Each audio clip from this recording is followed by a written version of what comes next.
Bonjour et bienvenue sur cette nouvelle vidéo un petit peu particulière parce qu'elle n'était pas prévue. Après 2 semaines d'utilisation de ma chaîne YouTube, je me suis dit qu'il n'était plus possible de ne pas avoir de bannière. J'ai réfléchi environ 30 secondes pour me décider sur le sujet, c'est-à-dire un autoportrait. Quoi de mieux pour représenter ma chaîne? C'est à ce moment de ma réflexion que j'ai décidé d'exploiter une autre de mes passions, c'est-à-dire la photographie. Ces dernières années, j'en ai fait passer plus de temps à poser et prendre des photos qu'à dessiner. Et même si j'avais prévu de vous en parler prochainement, je me suis dit que cette vidéo ferait une bonne première introduction. Et donc voici ce que j'ai décidé pour mon autoportrait, baser mon dessin sur une photo de moi réalisée par mon ami photographe, PDO Photographie. Après avoir posé pour elle plus de 60 fois, on aurait pu croire que choisir une photo allait être trop compliqué, mais en réalité j'ai su directement laquelle je voulais adapter. Alors on remarquera tout de suite que j'ai raccourci mes cheveux, changé ma tenue, raboté mes oreilles d'elfe et ajouté des petites oreilles de renard. Au final, ça m'éloigne pas mal de la photo dont j'ai fini par ne garder que la pose, mais c'est plus représentatif de ma personnalité. J'ai commencé par dessiner à la main car je suis plus à l'aise sur le papier qu'avec ma tablette graphique, mais malheureusement qui dit vidéo non prévue, dit pas de vidéo pour la réalisation du dessin. Ce n'est qu'une fois mon dessin achevé et scanné que j'ai eu envie de documenter la mise en couleur, pour la bonne raison que celle-ci est numérique et que je ne vous avais pas encore proposé ce type de travail. Ah, là on arrive sur une partie intéressante. Après avoir fait les aplats, j'ai pour habitude de toujours appliquer très grossièrement les ombres et la lumière sur mon dessin en guise de brouillon.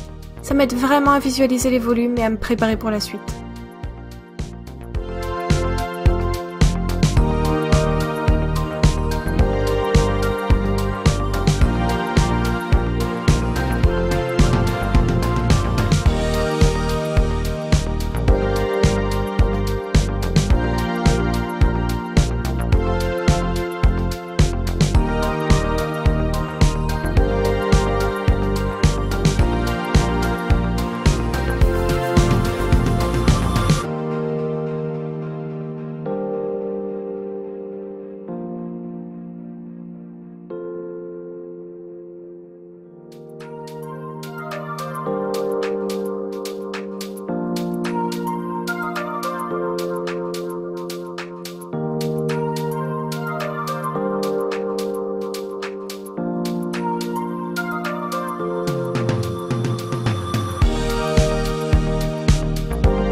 J'en suis arrivée au point où quelque chose me gêne sur ce portrait.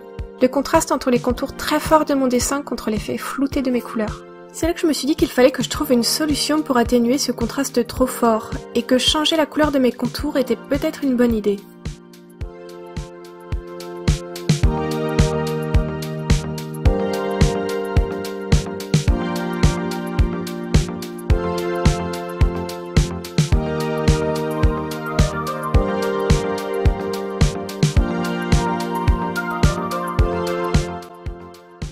Du coup, le dessin étant terminé, il me reste la création de la bannière. Étant graphiste, ce n'est pourtant pas mon passage favori. Heureusement, j'ai rapidement trouvé une composition qui me convenait car je voulais quelque chose de simple. Mon portrait, mon pseudo et quelques éléments graphiques pour combler l'espace à l'arrière du sujet. Mon choix s'est porté sur quelques rayures et quelques poussières d'étoiles.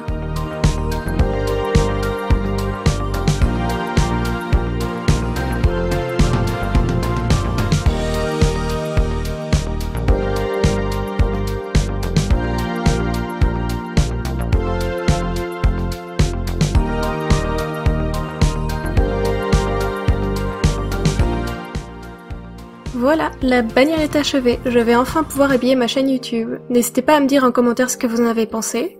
Et si la photographie vous intéresse, je vous mets en lien sous la vidéo la page de la photographe ainsi que ma page modèle. À bientôt!